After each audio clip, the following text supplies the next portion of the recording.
It's a tragic situation, maybe the worst tragic situation we've ever had in Shreveport. 8 children dead, killed in a Sunday morning mass shooting in Shreveport. Meanwhile, 2 women and a child also shot in the head, now fighting to survive. The suspect steals a car and makes a run across the river.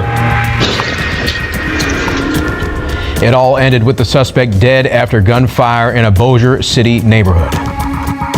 The night before he killed his children, Shamar Elkins took his eldest daughter to dinner, just the 2 of them.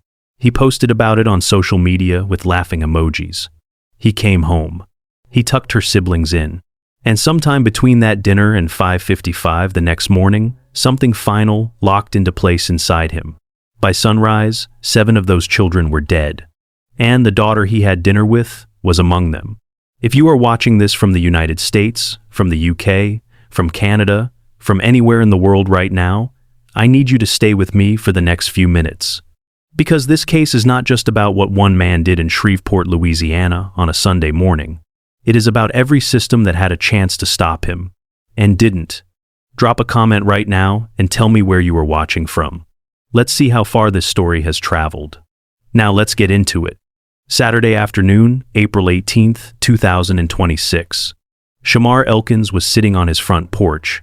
His children were playing in the yard in front of him. His neighbor across the street, Freddie Montgomery, walked past. The 2 men saw each other. They waved. Montgomery told CNN there was nothing in that moment that felt wrong. Nothing that made him look twice. Nothing that made him stop. Just a man on a porch watching his kids play on a Saturday afternoon. That evening, Elkins took his eldest daughter out to dinner. Just the 2 of them. One-on-one. He photographed the moment. He posted it to social media. Laughing emojis. A father and his child over a meal. He came home after that dinner. The children were put to bed. At 9 p.m., his brother-in-law Troy Brown got ready for his night shift. He moved his car out of the driveway. Elkins helped him. They joked around. Brown told the Associated Press that Elkins was calm that night. Normal. No sign of anything. Brown drove away. Inside that house, his 10-year-old nephew Marcaden was asleep. Brown would never see him alive again. Now here is the footage that most people never saw. There is a piece of doorbell camera video from a Shreveport street captured in the early hours of April 19th. It does not show the crime. It shows what came after. A man running alone through a residential street at dawn. No panic on his face. No hesitation in his stride. Just a man moving fast in one direction while the city behind him was still waking up. That man was Shamar Elkins. And he was not running away from what he had done. He had already finished. He was executing the final part of a plan. At 5:55 a.m., Shreveport police received the first call. A disturbance at a residence in the 300 block of West 79th Street. The caller said she was on top of the house. The suspect was still inside. Someone had been shot. Later, at 5:56, dispatch received another call, confirming the suspect was a relative of the caller. At 5:59, the caller advised that approximately 9 people lived at that address, and that Shamar Elkins had shot everyone inside. At 6 a.m., she told dispatch she and her children had jumped from the roof and were now in the backyard. 6:01 a.m., officers arrived on the scene. That caller was Sheniqua Pugh, Sheniqua's sister. She lived in that house. She and her 12-year-old daughter both jumped from the roof in the dark. Both of them broke bones on the way down. Both of them survived. Sheniqua made those calls to dispatch while the attack was still happening inside the home below her feet. Then at 6:07 a.m., a second call came in. This one from Harrison Street, 1 block away. A woman said her boyfriend had shot her. He had taken her 3 children. He had fled the scene. That woman was Christina Snow. She had been shot multiple times. She was alone. And she used Siri to call 911. Shot, bleeding, and still conscious enough to give investigators the account that would link both crime scenes together. At 6:10 a.m., dispatch connected Harrison Street to West 79th Street. 2 locations. 1 man. 1 morning.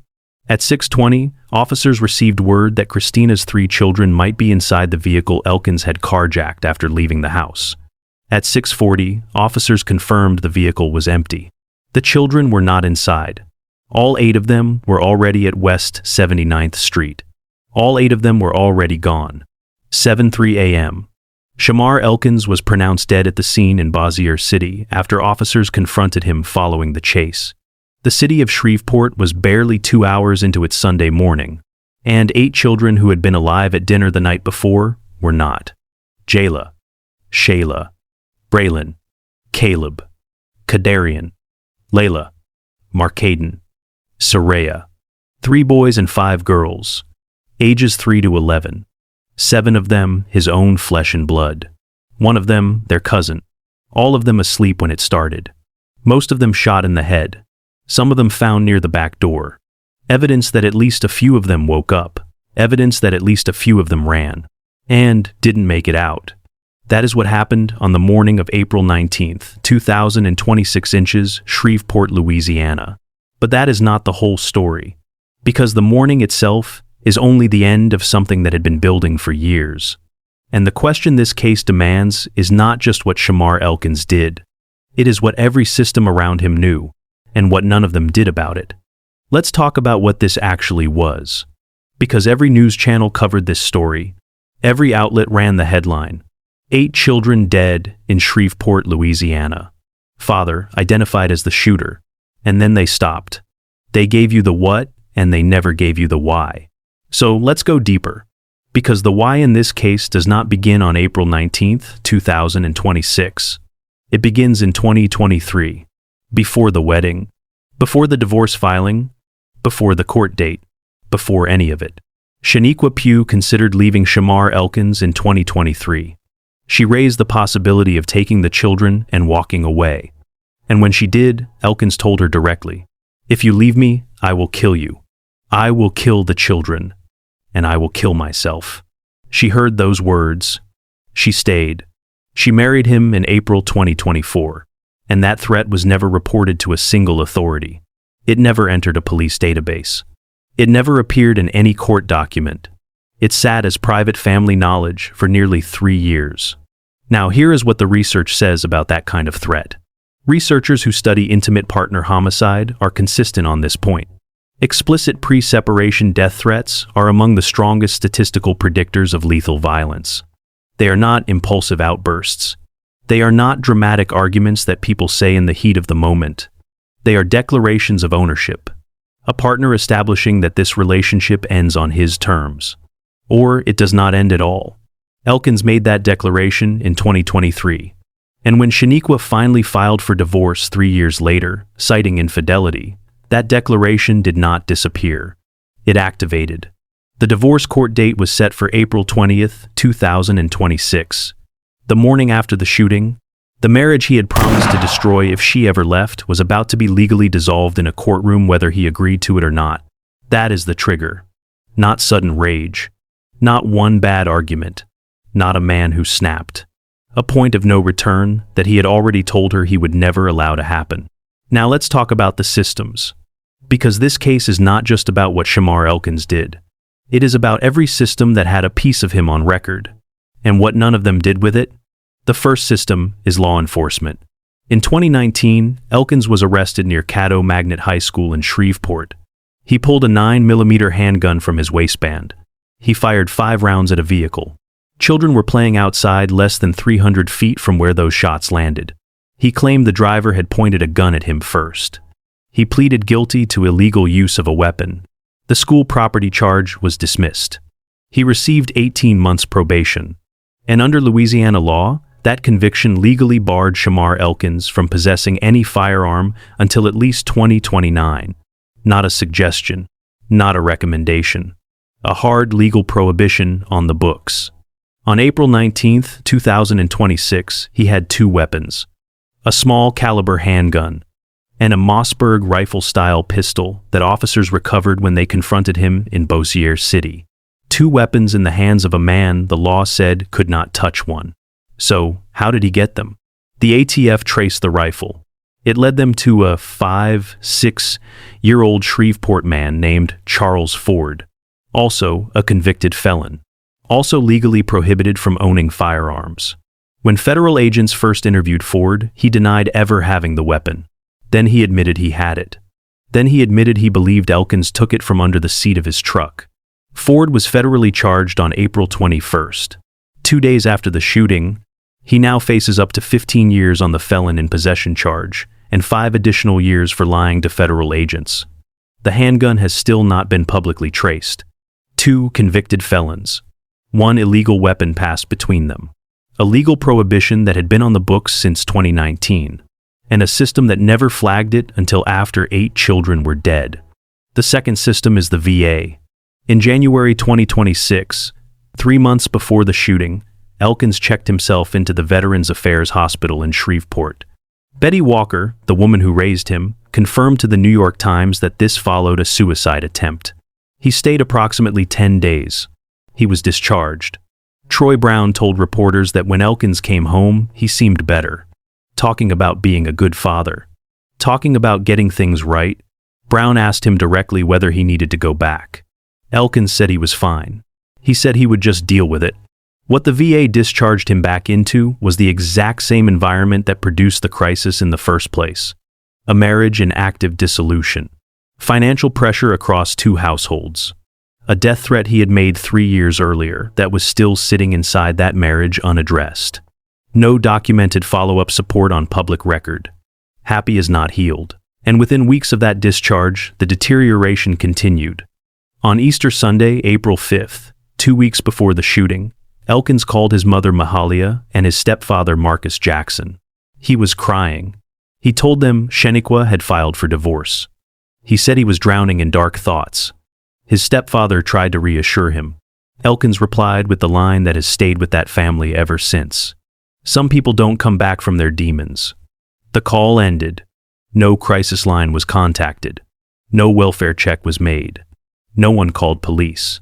And 11 days later, those demons had a court date. The third system is the one closest to him. Troy Brown was Elkins's brother-in-law. He lived inside the West 79th Street house. He watched the deterioration daily.